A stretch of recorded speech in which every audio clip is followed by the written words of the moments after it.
directiva de ATISPA, de hacer esta presentación de hoy en un tema que no es específico de nuestra asociación, pero realmente que merece toda nuestra atención y en el momento de pandemia que estamos presentando con el COVID-19, que obviamente que por eso nos junta en este momento. Para mí también es un placer presentarlo a Matías Lucero, que también es miembro de nuestra asociación y miembro de nuestra comisión directiva. Matías es farmacéutico clínico de la Clínica y Maternidad Suizo-Argentina, docente de la Facultad de Farmacia y Bioquímica de la Universidad de Buenos Aires. Para coordenarnos un poquito, les pido a todos que mantengan sus micrófonos apagados, así podemos disfrutar de la presentación. Pueden ir realizando, mientras tanto, algunas preguntas en el chat, que las vamos a ir registrando para que al final de su presentación la podamos contestar. Si se nos hace muy tarde, son muchas las preguntas, porque también va a haber preguntas por Facebook, vamos a tratar de compaginarlas a todas y de alguna forma poder compartirlas con ustedes, ya sea en nuestra página web o por algún mail. Vamos a comunicarnos y a poder responder, que seguramente van a ser de interés para todos, por eso queremos que las preguntas sean todas respondidas. Yo no tengo más que decir, ya está todo dicho, lo dejamos a Matías para que pueda compartir una espectacular presentación como es su costumbre. Bueno, Luego muchas me gracias. retiro por un ratito. Por un ratito al menos. Muchas gracias, Silvia. Bueno, agradecerles a todos por estar ahí. Bueno, vamos a hablar un poco de este tema un poco controversial, un debate, ¿no? De esto de los equipos de protección personal. Entonces, el tema que nos compete, nos junta hoy es esto de cómo optimizar el uso de los equipos de protección personal frente a esta pandemia COVID-19, ¿no? Bueno, antes de arrancar, comentarles un poco esta presentación la vamos a subir, va a estar subida y grabada en la página de Facebook y también en la asociación y además en la página de internet, así que digo, para que no se detengan a tomar nota o algo, cualquier cosa igual, esto va a estar subido, va a estar subida esta presentación, va a estar subido el PowerPoint, así que cualquier cosa nos consultan. Y como bien dijeron, las preguntas las pueden ir haciendo en el chat, mientras voy hablando y demás. Claramente no se las voy a poder contestar ahí en ese momento, pero sí al final después las vamos viendo, por ahí no podemos responder todas, pero tratamos de responder algunas, y después todo lo demás veremos de qué manera los dejamos llegar. La idea, como dijeron, es responder todo. Así que bueno, para arrancar, primero el objetivo de esta charla es reconocer la importancia que tiene el uso de los equipos de protección personal en la disminución del riesgo de transmisión del SARS-CoV-2, que es el virus causante de lo que ya todos conocemos en la enfermedad por infección por coronavirus 19, ¿sí? Es la importancia que tiene estos equipos de protección para proteger tanto al equipo de salud como a los pacientes, y en un contexto de sin perder de vista el uso racional y eficiente de estos, ¿sí? Esto es importantísimo, más en estos tiempos de desabastecimiento, ¿no? Bien, para comenzar, es importante hablar, y es algo que voy a citar varias veces durante la charla, es esto, saber cómo se contagia.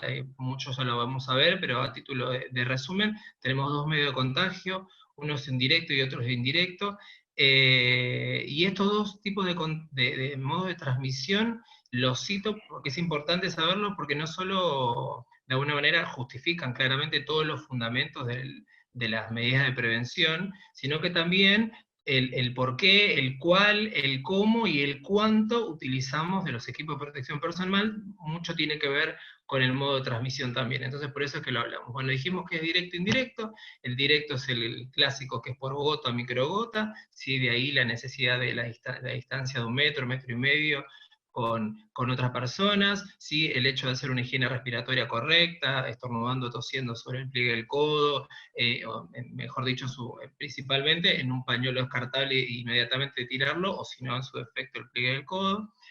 Y para el caso del indirecto, ahí lo que tenemos que tener en cuenta es que digamos, el carrier, el que de alguna manera el vehículo que lleva y trae el virus, son las manos, ¿sí? Entonces ahí lo que tenemos que tratar de evitar es de llevarnos las manos a la cara, la desinfección de superficie precisamente está dada por eso, porque el hecho de llevarlo el virus para la persona que está infectada, tocándose las manos a la cara, lo lleva hacia la superficie y de ahí lo puede levantar otro con el mismo vehículo de las manos y llevarse a la cara y contagiarse, ¿sí? Entonces tener en cuenta un poco estos métodos y explica un poco las medidas de prevención.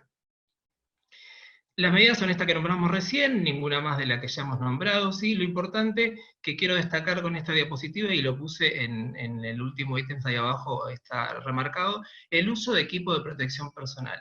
Fíjense que del contexto de medidas de prevención, el uso de equipo de protección personal es solo una medida más de todas las medidas que hay de prevención. Es importantísimo, ¿sí?, tener esto en cuenta porque se tiende a situaciones de relajo, en donde como tengo el equipo de protección, me olvido de lavarme las manos, me olvido del distanciamiento, ¿sí?, y no tengo que olvidarme ninguna de estas, y está muy claro y queda acá, y se ve que es una más solo de todo el paquete de medidas. Y buscando un poco una definición de equipo de protección personal, encontré algo que me pareció muy interesante de la Ley de Seguridad del Trabajo del Gobierno de Perú, que lo cito y dice: son dispositivos materiales e indumentaria personal destinados a cada trabajador para protegerlo de uno o varios riesgos presentes en el trabajo y que pueden amenazar su seguridad y salud.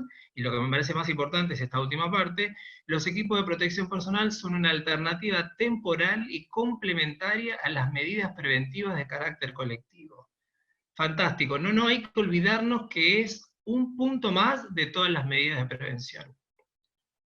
Bien, eso es en cuanto a medidas generales. Si tenemos que tomar algunas medidas complementarias en el servicio de salud, tenemos que tener en cuenta el aseguramiento del triage, ¿sí? Esto es un reconocimiento temprano, ¿sí? El control de la fuente, hablamos de veneramiento de pacientes sospechosos y confirmados de COVID, hacer las aplicaciones, las precauciones estándar, ¿sí? Aplicar estas precauciones estándar que hablábamos hace un rato, y también tener implementación de precauciones adicionales, ¿sí? Estas adicionales, que es para casos sospechosos y confirmados de COVID, ¿sí? Hay que evitar todo lo que sea el contagio por gota por contagio, realizar procedimientos, ¿sí?, que aseguren, ¿sí?, la protección del personal para todos los procedimientos que generen aerosoles, ¿sí?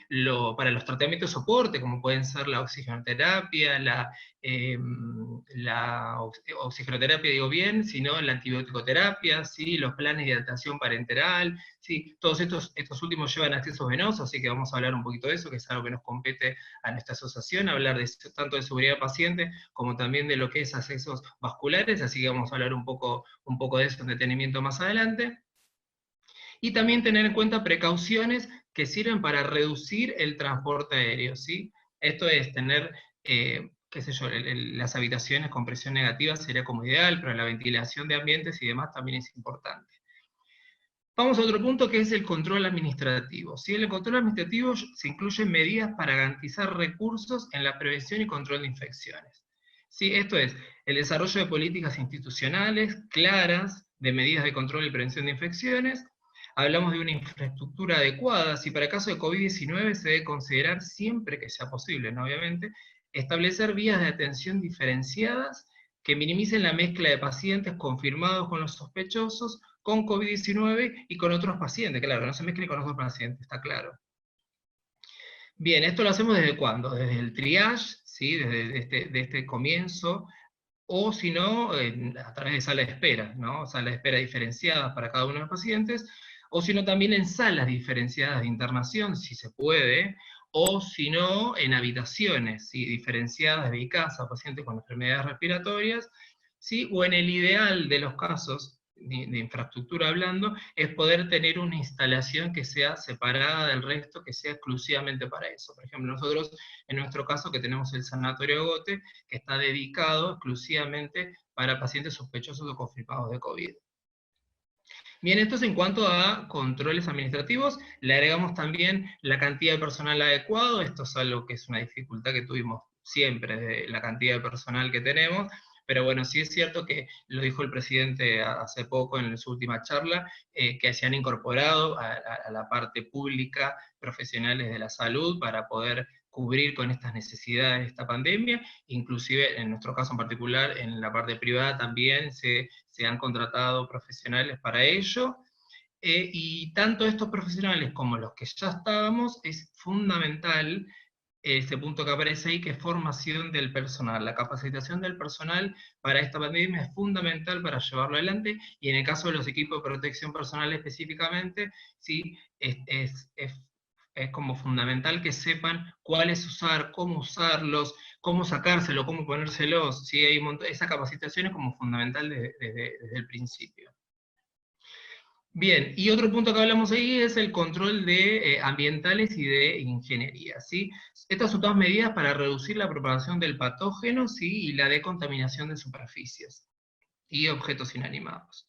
Bien, lo que hay que tener en cuenta es establecer espacios que permitan el distanciamiento adecuado. Esto es distanciamiento entre el personal de la salud y los trabajadores, o entre paciente-paciente, trabajador de salud, trabajador de la salud.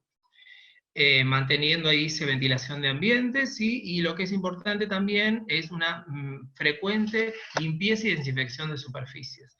¿Sí? Para eso tenemos que saber con qué desinfectar, cómo desinfectarlo, en qué concentración se tienen que utilizar los desinfectantes que utilizamos, ¿sí? Y bueno, como dijimos recién, en con qué frecuencia.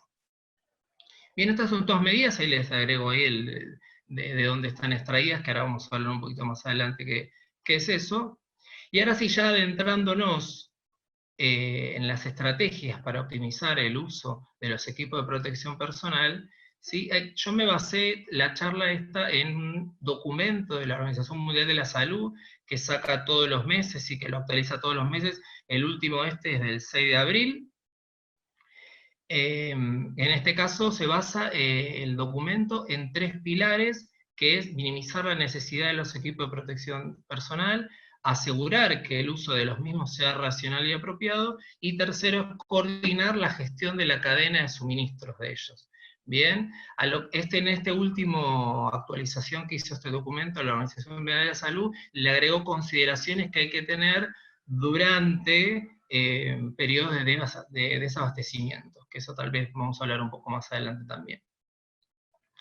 Todo lo que hay que tener en cuenta, que todas las políticas que vamos a hablar, las recomendaciones, las medidas, todo lo que sugiere la Organización Mundial de la Salud, en todo caso, en todos los casos, se prioriza, el objetivo principal es cuidar al personal de la salud y tener la seguridad del paciente, ¿sí? Seguridad del paciente es como fundamental, son todas decisiones que se hacen teniendo en cuenta evaluaciones de riesgo, teniendo en cuenta la biografía pertinente para ello. Si en todo caso se hace cómo minimizar la posibilidad de contagiarse sin perder de vista el buen uso de los mismos, ¿sí? La economía del uso de estos.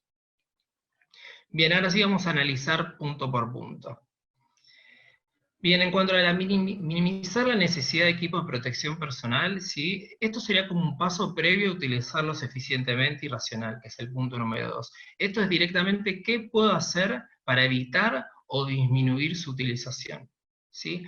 Bien, primer punto, la OMS recomienda la telemedicina, ¿sí? El uso de las líneas telefónicas para hacer un seguimiento, ¿sí? Del paciente que se fue tal vez dado de alta por COVID y está en su casa, ¿sí? O hacer una evaluación de casos sospechosos antes de internarlos, y demás. Todo lo que se hace es en función de minimizar la necesidad de personas que ingresan al centro de salud, y por ende hacemos una economía de equipo de protección personal.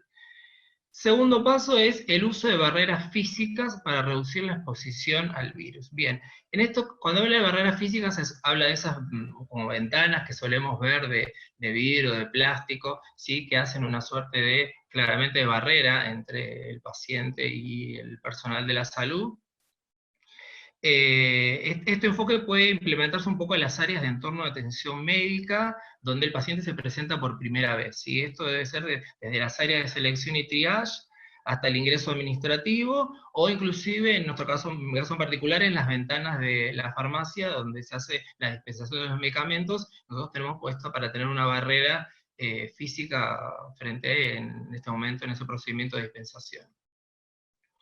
Bien, el tercer punto habla de posponer procedimientos selectivos, no urgentes y hospitalizaciones. Esto sería, por ejemplo, no sé, las cirugías programadas que no sean urgentes, que se puedan posponer de alguna manera. Esto es fundamental. Todo esto, sí, reducir las hospitalizaciones, todo esto es para economizar, para optimizar tanto las salas de atención como al personal, como en este caso en particular, los equipos de protección personal, para que estos se utilicen, ¿sí?, en pacientes que tienen enfermedad COVID-19, ¿sí?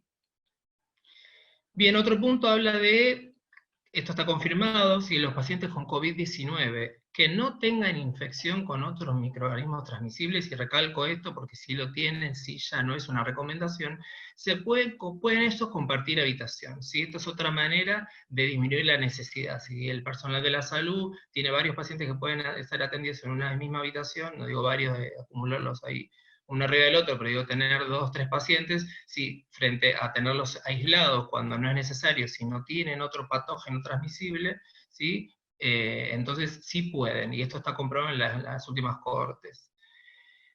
Bien, otro punto es designar únicamente trabajadores o equipos de atención médica dedicados para el cuidado exclusivo de pacientes con COVID. Y esto se hace un poco para poder que el equipo de protección personal pueda ser utilizado por más tiempo, es lo que hablamos de extensión del uso.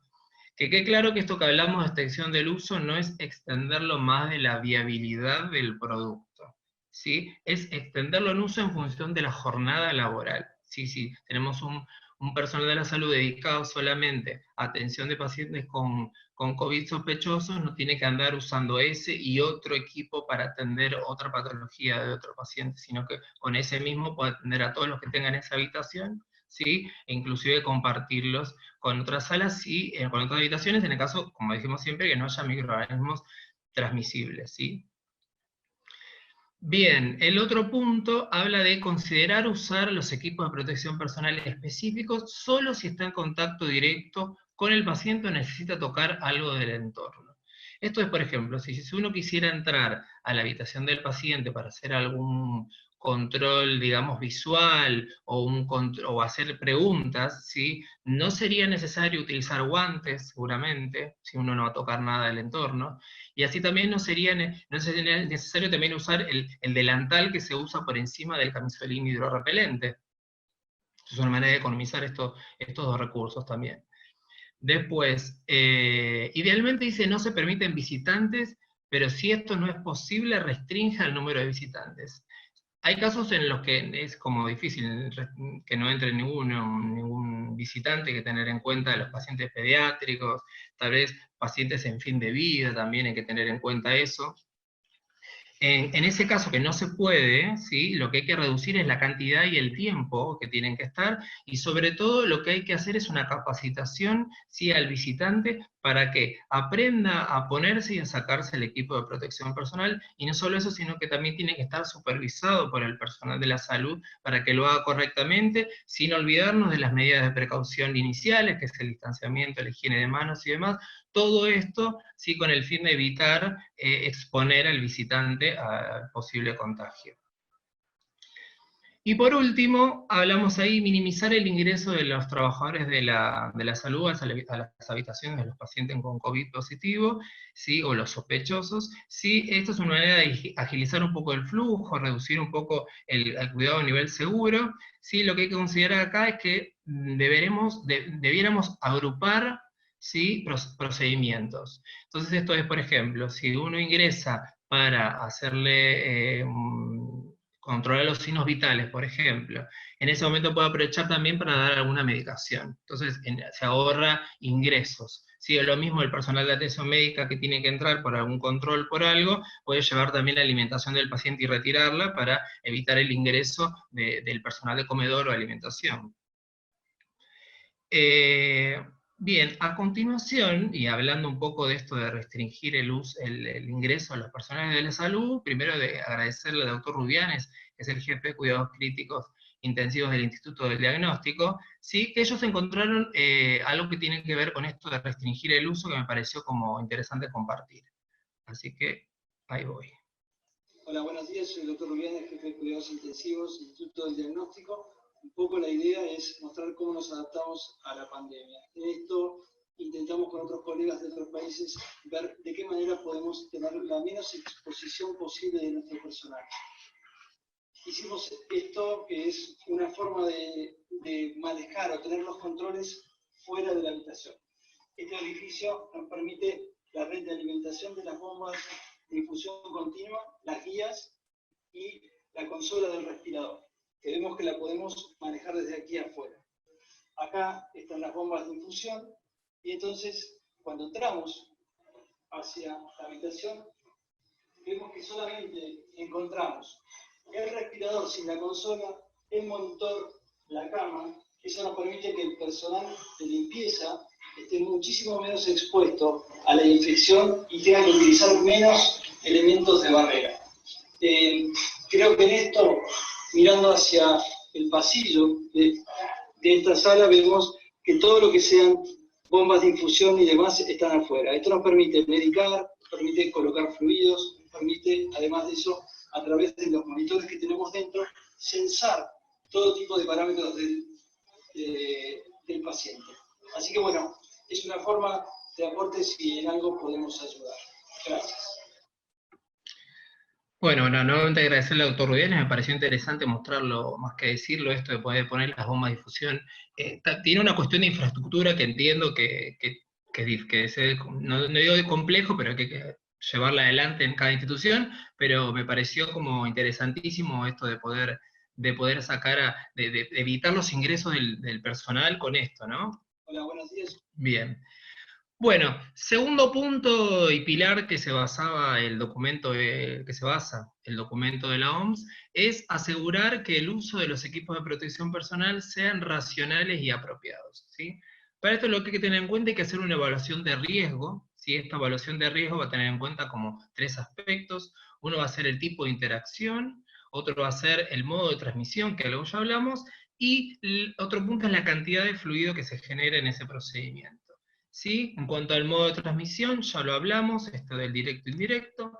Después, en cuanto a la cantidad de fluido que se genera, están estas famosas maniobras de aerolización que hemos escuchado por todos lados, ¿sí? Que son como, hay cito un montón, pero no sé, descartemos la aspiración de secreciones, podemos hablar de la traqueostomía, se habló mucho de la intubación orotraqueal, ¿sí? La higiene bucal de pacientes con ventilación mecánica invasiva, extracción de sangre para la gente de laboratorio, ¿sí? Hay un montón de este tipo de maniobras que son las más peligrosas, ¿sí?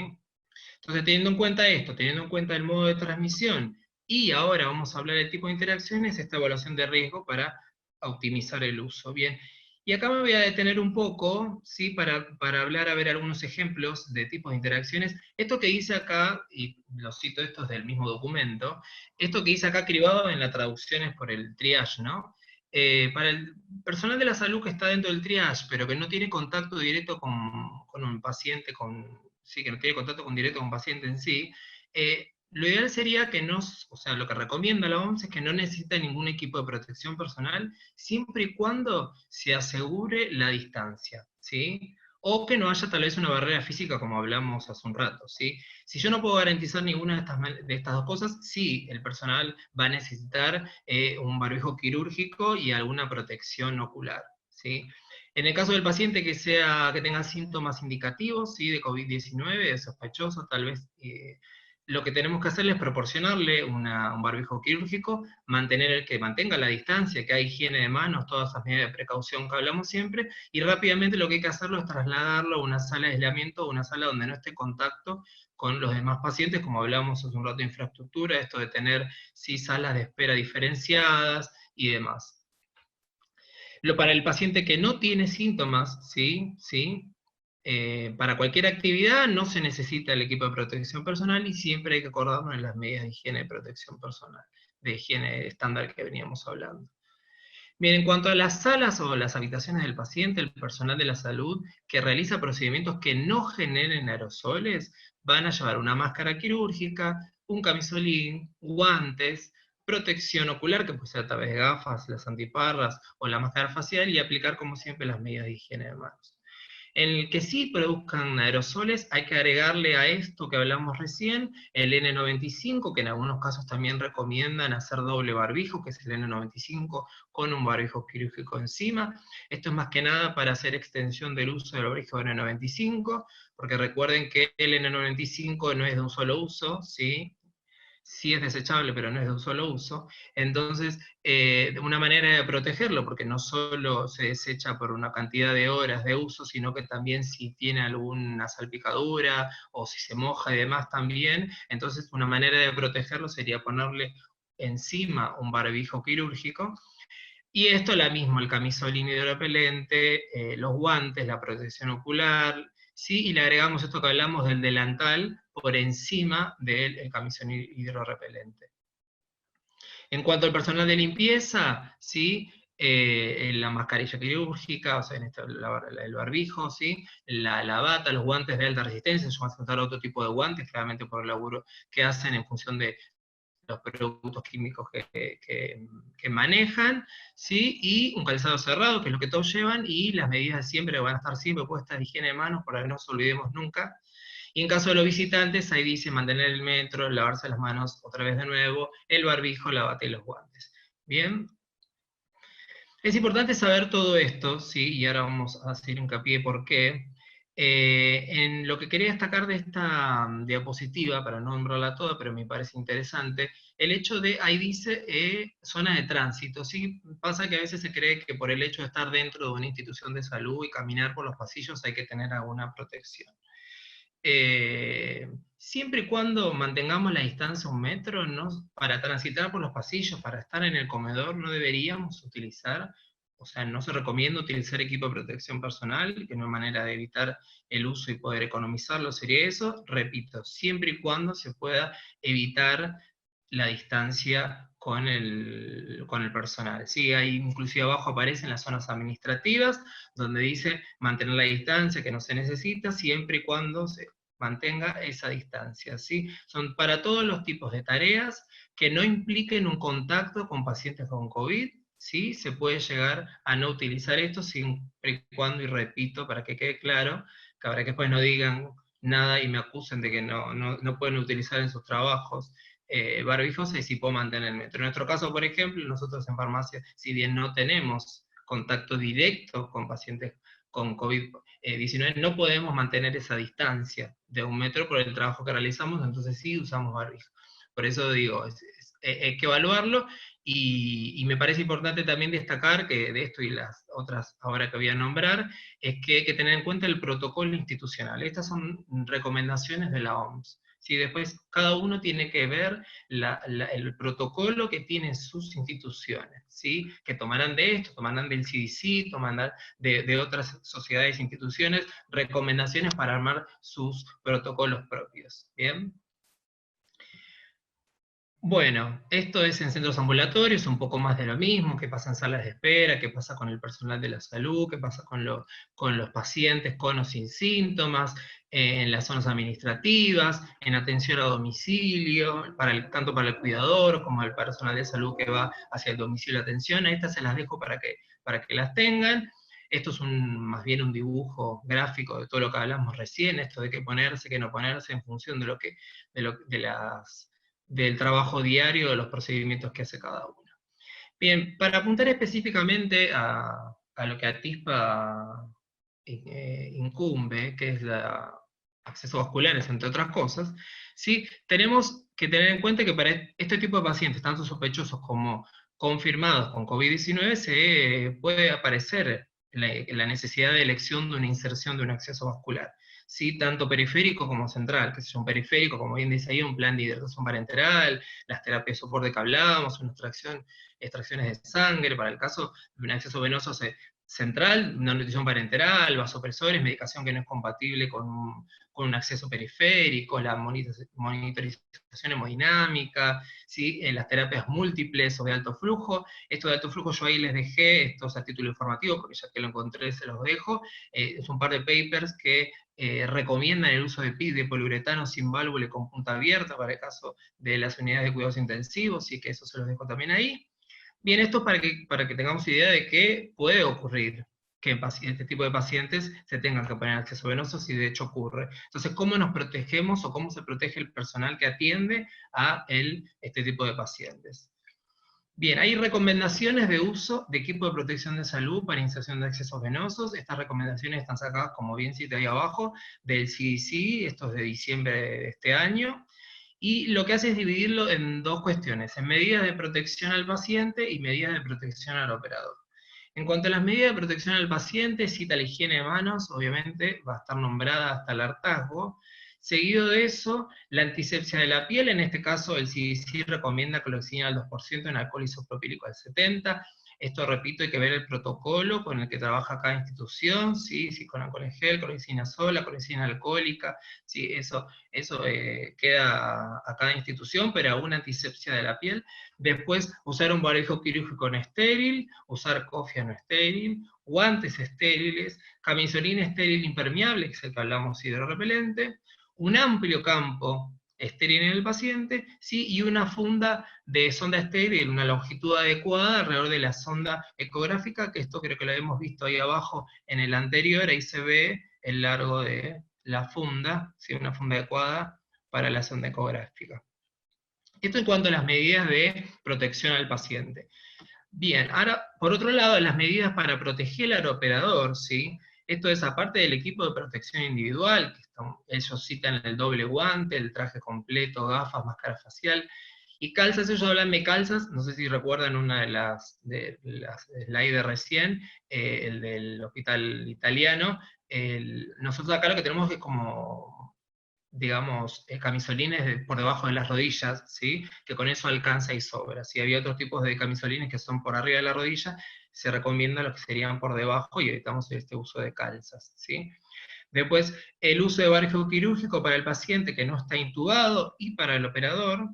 En el caso de los N95 o los FPP2, que serían la nomenclatura europea, se prevén para los procedimientos que generan aerosoles, como bien vimos anteriormente. Lo que el CDC recomienda en estos casos para la inserción de accesos vasculares es que el uso de barbijo sea uso de barbijo doble, como hablamos también hace un rato, y esto es especialmente recomendado en pacientes que están extubados, sintomáticos, ¿sí? Que tengan alguna ventilación no invasiva, ¿sí? Esto no está recomendado la no invasiva, pero en caso de que hubiese, todo esto por la presencia de aerosoles que puede haber en el medio ambiente. Y a esto le agregamos una más, que es la cubierta de plástico transparente, impermeable, no estéril, sobre el paciente, que permita al operador ver al paciente y al mismo tiempo pueda protegerse en caso de contaminación por gota. Bien, ¿qué es importante, hablando de la aseguración de los equipos de protección personal para que sea racional y apropiada? También es importantísimo hablar de la colocación y el retiro, ¿sí? En cuanto a la colocación, sí, siempre la higiene de manos va a aparecer, estamos primero, y tiene que ser en este orden, ¿sí? Higiene, camisolín, luego barbijo, protección ocular y después los guantes. Para retirarme me retiro lo último que me puso, que fueron los guantes, higiene de manos, fundamental, nuevamente, camisolín, protección ocular, el barbijo, y por último me vuelvo a lavar las manos, ¿sí? Recordar que los guantes no reemplazan la higiene de manos, y por lo tanto, antes y luego de su uso se deben higienizar las manos. Una práctica, sí, que no hay que olvidársela. Creo que eso, que lo nombramos un montón de veces. Bien, cómo colocarse, cómo ponérselo, porque no solo es importante el orden en que me coloco y me retiro, sino cómo me los coloco y en realidad cómo me los retiro, ¿sí? También es muy importante. Así que ahí para cada equipo de protección personal individual, hay un punto y se los dejo para que vean cómo hacer para colocárselo correctamente y retirárselo correctamente, porque esto también pertenece a lo que es asegurar el uso apropiado del equipo de protección personal. Bien, y por último, el tercer pilar que habla la OMS en este documento que nombraba anteriormente, es coordinar la gestión de la cadena de suministros de los equipos de protección personal. Sí, esto hay varios puntos, en el primero aparece uno que dice pronóstico, ¿sí? De uso de PP, que está basado en criterios de modelo de cuantificación racionales para garantizar la optimización de los suministros solicitados. Sí, esto no es más que hacer un pronóstico de uso, ¿sí? Teniendo en cuenta que es lo que hacemos siempre por ahí en farmacia, teniendo en cuenta el consumo, los gastos, factores que hay que tener en cuenta dependiendo del producto que uno quiere comprar, en este caso el equipo de protección personal, y para esta pandemia, tener en cuenta un montón de estas cuestiones para hacer una compra inteligente, ¿sí? De estos. Después, más adelante les voy a mostrar una herramienta que tiene la OMS para esto, pero se los dejo ahora en suspenso. Después, como segundo punto, ha de promover el uso de una gestión de solicitud centralizada. Esto es que el servicio que solicite en la institución sea uno solo, se centralice en uno solo. ¿Por qué? Porque si tenemos uno, dos o más servicios que se encargan de la solicitud de los equipos de protección personal, podemos incurrir en una duplicación de existencia, así que se nos duplique el stock. Entonces, si lo centralizamos, lo que estamos haciendo es limitar el exceso, limitar el desperdicio, y sobre todo en esto de la centralización es importante que evitamos las rupturas de stock. ¿Qué es esto de rupturas de stock? Esto es, por ejemplo, si yo sé que mi servicio y el servicio de fulano, guantes, nos encargamos, ellos compran guantes, nosotros compramos guantes para la institución, o solicitamos los guantes para la institución. Yo veo que hay pocos, pero relajo en que el otro servicio, por ahí los compré, y bueno, también tiene guantes el otro servicio. Y el otro servicio hace lo mismo conmigo, puede pasar que incurramos en una ruptura de stock, que nos quedemos sin stock, ¿sí? Entonces, por eso, entonces, es bueno que la solicitud se haga centralizada de un solo lado. Bien, importante esto también es el monitoreo de la distribución extremo a extremo de estos equipos de protección personal. ¿Sí? Es importante que, si bien salen de esta centralización la solicitud, la distribución va a ser repartida, porque no puede ser que este mismo lugar que solicite haga la distribución para todos, ¿sí? Porque es importante que cada coordinador en su lugar de trabajo, en su área de trabajo, es el que más conoce su servicio y es el que mejor puede optimizar el uso de los recursos. Entonces es importante que desde cada servicio haya encargados, ¿sí?, que se encarguen de la distribución y de coordinar, no solo por el riesgo que todos conocemos de la desaparición de los equipos de protección personal de las instituciones, ¿sí?, sino que también porque cada coordinador sabe el correcto uso, o debería estar capacitado para el correcto uso, y de cuánto es que dura cada equipo de protección personal, qué equipo de protección personal tiene que utilizar X o cual fuera personal de la salud. Entonces, al estar capacitado hace un correcto uso. Por eso es importante que en la distribución haya un monitoreo de extremo a extremo hasta el uso de paciente. Después, monitorear y controlar la distribución de los proveedores nacionales e internacionales. Esto hay que ver un poco de tener alternativas nacionales para cuestiones internacionales, o varias alternativas nacionales, para evitar que si no le puedo comprar a este, no puedo solicitarlo de este, tenga una alternativa para pedirlo, ¿sí?, más en estos tiempos de desabastecimiento que estamos complicados. Y por último les dejo ahí esta herramienta pronóstico que habla de la Organización de la Salud, que es la ESFT, ¿sí?, en sus siglas en inglés. Esta es una herramienta que lo que hace es el pronóstico de suministros esenciales para COVID. Sí, el objetivo de esta herramienta es pronosticar la necesidad, dice, de suministros, incluyendo la estimación de equipos de protección personal, de diagnóstico, de equipos biomédicos, de medicamentos esenciales, de suministros médicos consumibles. Yo la dejo ahí. Esta es bastante compleja, no me voy a detener mucho acá, pero es un Excel dinámico, ahí hay varias solapas, donde lo que tienen en cuenta es el número de trabajadores, el número de camas, ¿sí?, el país de procedencia, cómo es la evolución de los casos, ¿sí?, en cada lado, y con eso hace una estimación de todo lo que hablamos recién. ¿Sí? Ahí se le dejo el link también por si lo quieren ver. Sé que es compleja, pero bueno, se la dejo para que la chusmeen. Bien, por último, sube al final este documento que dije que era de abril, en la última actualización de marzo, inclusive ya no lo tenías en esta última que le agregaron, medidas temporales, dice, en un contexto de desabastecimiento severo de los equipos de protección personal. ¿Sí? Y ahí me permito salir un poco de acá para ir al documento.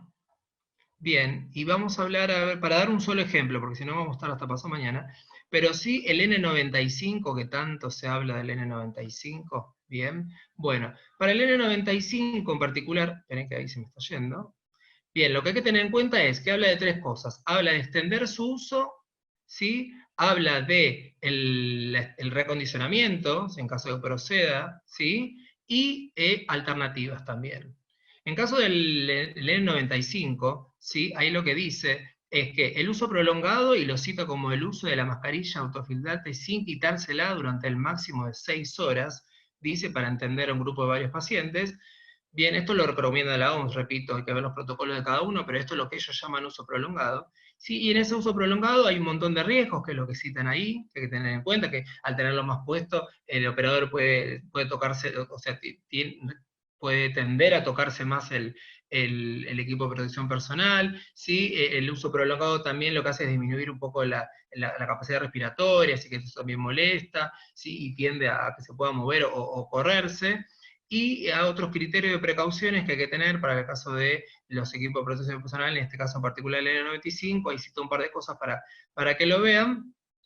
Otro punto es el que habla es el reacondicionamiento, y me quiero detener acá. ¿Sí? El proceso habla de un proceso para decontaminar una mascarilla autofiltrante. ¿Sí? Y es importante lo que dice acá, dice, los métodos de reacondicionamiento no se han validado mediante investigaciones detalladas. ¿Sí? Esto es porque aparece en algunos lados, ¿sí? Esto del vapor de hidrógeno, el hecho del óxido etileno, la lámpara de UV, todo esto son varias cosas que hay que tener en cuenta con el barbijo N95 y con todos los barbijos, ¿sí? Y en esos criterios está que sea eficiente, está que no sea lesivo para el operador, ¿sí? Que tenga capacidad respiratoria.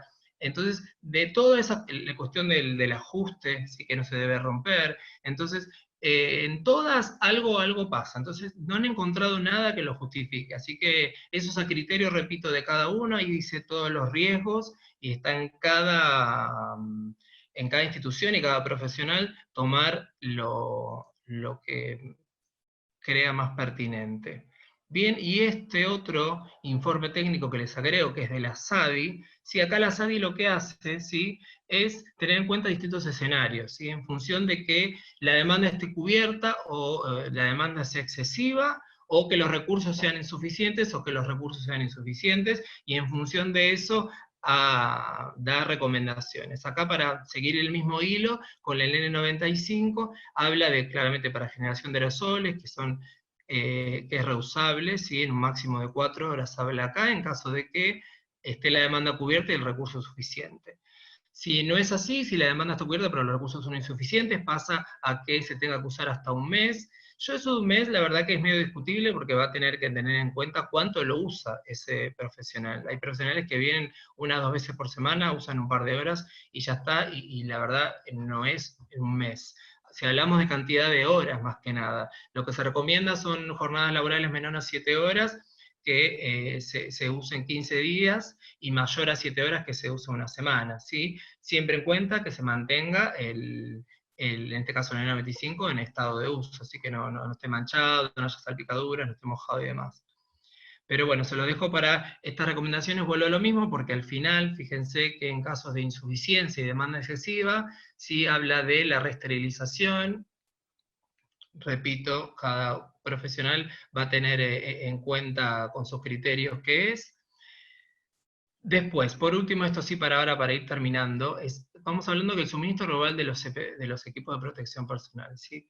El aumento de la demanda global de los equipos de protección personal no se debe solo a que tenemos más casos de COVID-19 positivos, ¿sí? Hay problemas porque hay información errónea, hay compras, lo que llamamos compras de pánico, porque hay que no voy a tener, compro y acobacho, ¿sí? Y la acumulación de existencias, eso acobacho que acabo de decir recién. Tiene que tener en cuenta estas 3 cosas.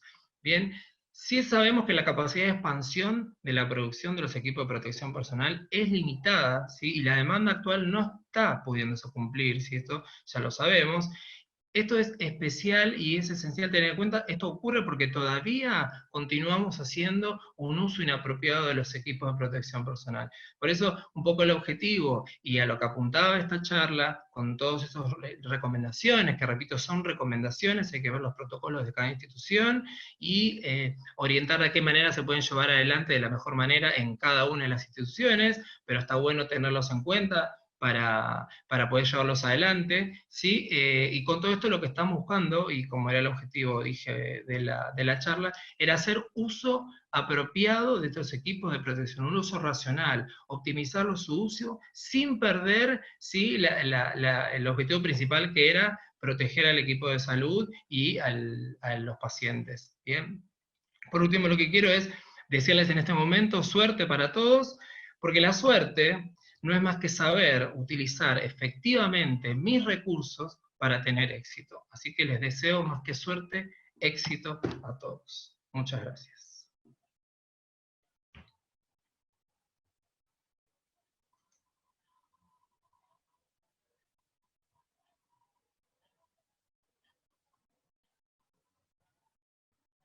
Bien, no sé si hay alguna pregunta, algo.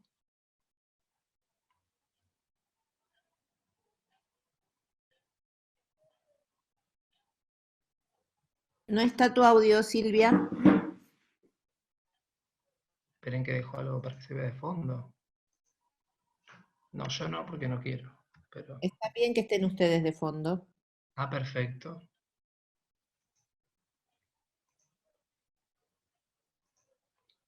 Matías, te voy compartiendo una pregunta. Sí, Personal de limpieza, en muchos sí. documentos se recomienda que utilicen N95 si limpian zonas en donde hay casos sospechosos o confirmados de COVID-19. ¿OMS en este documento habla de barbijo quirúrgico solamente? Habla de barbijo quirúrgico solamente porque tiene en cuenta esto de que hablamos recién de las precauciones estándares, que una es el distanciamiento. O sea, si el personal de limpieza puede mantener la distancia, ¿sí? Con el paciente en este caso, y este paciente puede ser también es actuado y sintomático. En este caso es incomprendido. Si en este caso no hace una experiencia de limpieza general, pero por ahí para un paciente que esté jugado y no sea sistemático, puede el barbijo quirúrgico común. ¿Sí? Por ahí, para un caso, un paciente sintomático, por ahí sí no lo dice ahí, pero sí, si me preguntan, me piden mi opinión, podría recomendarse el uso en N95. Pero hay que tener en cuenta la hora de uso, ¿no? Sí, es importante. Para cuánto se puede llegar a utilizar ese N95, que después lo pongan en una bolsa de madera, ¿sí? Y que eso se vaya cambiando por día, todas las normas que hay para utilización del N95. Ok. Ahora sí, Silvia, si querés preguntar algo mientras vamos siguiendo viendo las preguntas del público, si querés hacerle algún comentario a Matías. sí, una de las preguntas que hicieron sobre los camisolines, presumo que lo que quieren preguntar es un poquito los tipos diferentes de tela y saber más o menos cuál es el mínimo que se tiene que utilizar de gramaje para que esto sea, que sea eficiente. Porque sabemos que el hidrorrepelente puede ser mayor de 40, pero también por ser pequeño el virus y con las gotitas, puede llegar a ser con algún tipo de aislamiento, aunque sea menor a 40. Con esto tenemos bastantes confusiones, si hay mucha información, a ver si vos podés aclarar un poquitito. Sí, con Usted, eso siempre hablando del SMS. Bien, a ver si puedo. Permiso. Quería, ya que estoy. Perdón, pero ahí va. Permiso.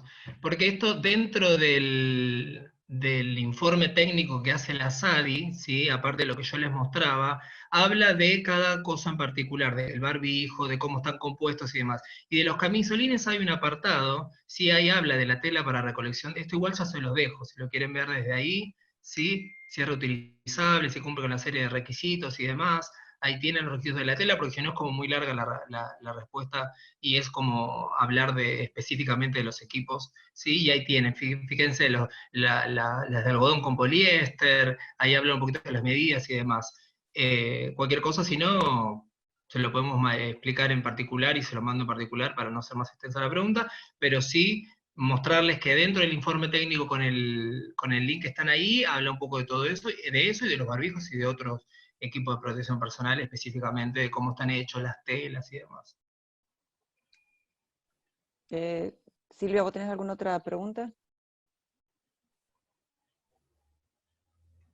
Sí. En el Comité de Control de Infecciones ha protocolizado el uso de mascarilla y protector facial para la circulación dentro del hospital siempre.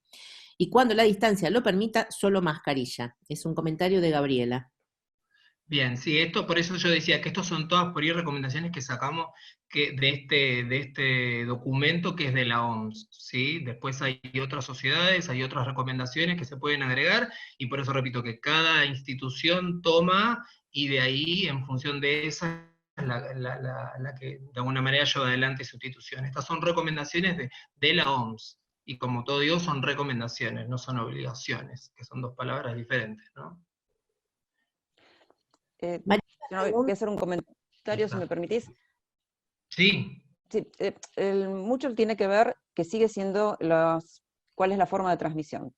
dejar muy claro que la transmisión es por gotas, y si vemos nosotros lo que recomienda la OMS, lo que recomienda el Ministerio de Salud, y la nueva actualización de ITSA, que es la Asociación de Infectología Americana, ellos insisten y hacen mucho hincapié en esto, sobre todo en la utilización adecuada del N95, que es, creo que la figurita más difícil de conseguir para todos. Y insisten mucho en que únicamente se utilice cuando es con procedimientos de aerolización, que son limitados y no permanentes cuando uno atiende al paciente con sospecha o confirmado de COVID. Esto lo aclaro porque tiene que ver un poquito con, creo que con lo que se está hablando, y a veces la necesidad de buscar esto, y cada institución después decidirá si da más o no elementos de protección. Los mínimos es lo que hablamos, o sea, lo necesario, mejor dicho, es lo que vos estableciste, lo que acabas de presentar. De ahí en más, si alguna institución quiere agregar por protocolo, perfecto. Claro, esto es es lo decisión mínimo institucional. que se recomienda. De ahí para arriba mejor, obviamente. Más protegido estaría uno aún, pero lo mínimo que se recomienda y no se puede estar por debajo de lo que recomienda la OMS. Totalmente de acuerdo. Hay una pregunta de Mariela respecto de cómo manejar el uso racional de los equipos en quirófano, en el caso de pacientes, una gran cantidad de pacientes que por su condición no responden al triage, por ejemplo, pacientes alcoholizados o inconscientes. Lo que hay que tener en cuenta, ahora salió hace poco una recomendación que salió solo exclusivamente para quirófano, para paciente quirófano y para cierto tipo de cirugías que deberían entrar todos los intervinientes en la cirugía, puede ser un parto transvaginal, por ejemplo, que entren todos con N95, por ejemplo. ¿Sí? Esto hay que ver, en realidad no tanto del paciente, sino en cuál va a ser el tipo de procedimiento que se va a hacer en el quirófano, para saber qué equipo de protección personal es necesario, pero sí, esto salió hace poco, lo del quirófano. Nos pregunta también Mariela si para la limpieza y desinfección de máscaras faciales y antiparras es suficiente con amonio cuaternario. Ya nos estamos metiendo en un tema de esterilización, pero que no es mi campo, pero sí para la decontaminación sí es útil el cuaternario. No sabría decirte si es lo único que se puede utilizar. Para la desinfección de la máscara o de las antiparras, cuando uso personal la atención del paciente, cualquier desinfectante es eficaz. Peróxido de hidrógeno, amonio cuaternario o algún compuesto clorado, de acuerdo a lo que tengan en la institución para utilizar, es suficiente. Después de cuántos usos, como son personales, se pueden llegar a enviar a esterilización. Hay algunos que tienen ese concepto, otros se mantienen únicamente con la desinfección que se realiza en el momento posterior a haberlo utilizado. Pero con cualquier desinfectante que tengan disponible en la institución, de los que sea, o sea, amonio cuaternario, peróxido de hidrógeno, compuestos clorados, monoporsulfato de potasio, etc. Sí, es importante ver el protocolo de cada institución igual. Nos dice Priscila que los odontólogos son una profesión de riesgo y tienen que tratar todos sus pacientes como sospechosos de COVID-19. ¿Cuál sería el equipo indicado para odontología? En la OMS no habla nada de odontología, pero sí es cierto que creo que junto con los oftalmólogos también tiene por el tipo de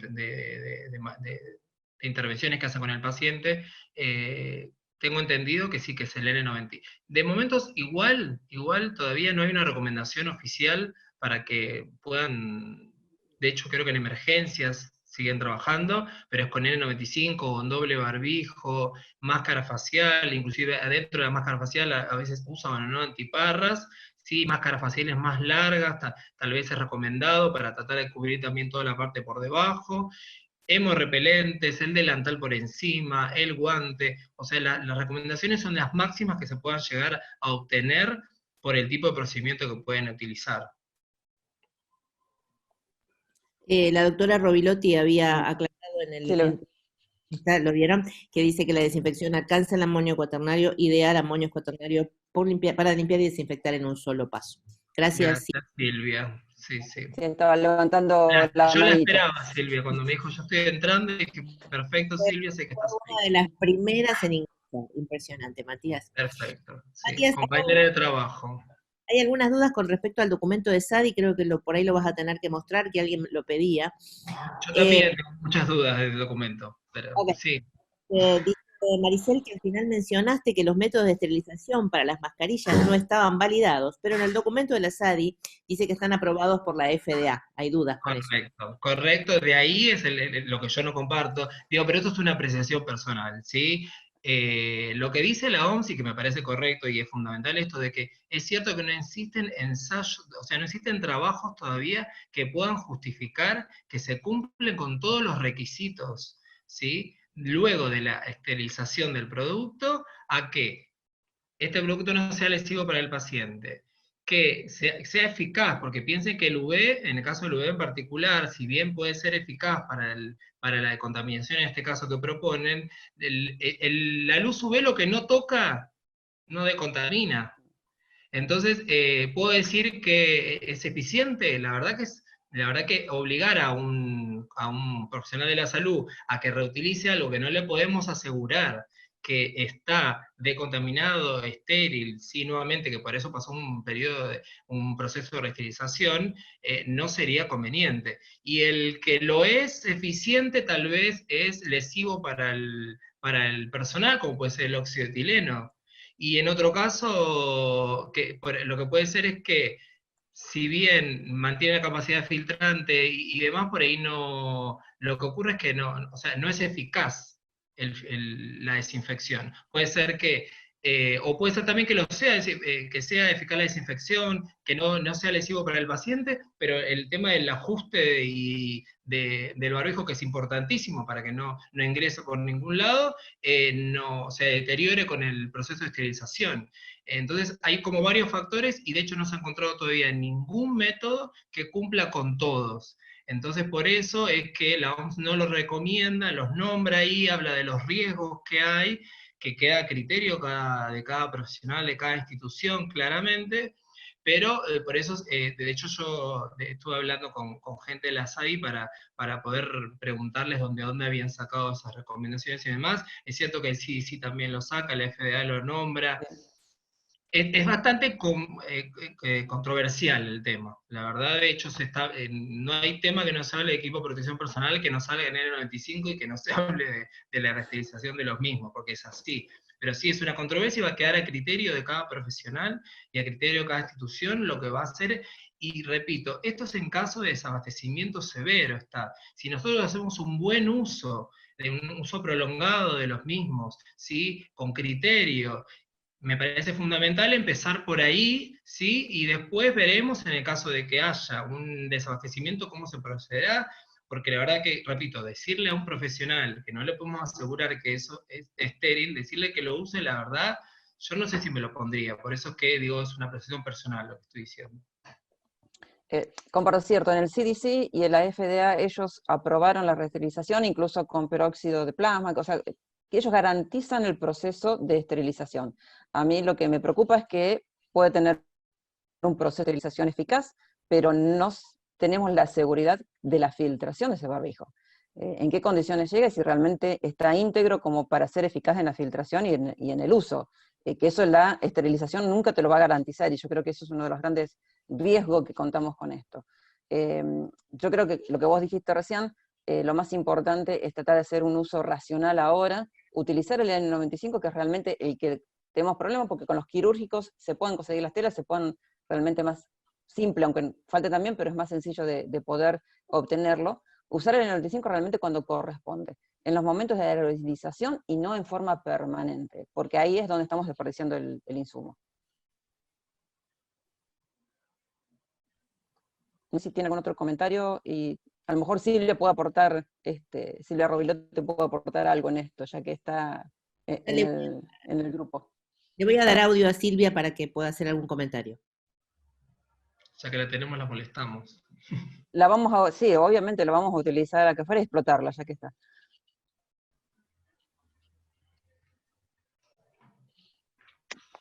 Silvia, tenés el audio habilitado.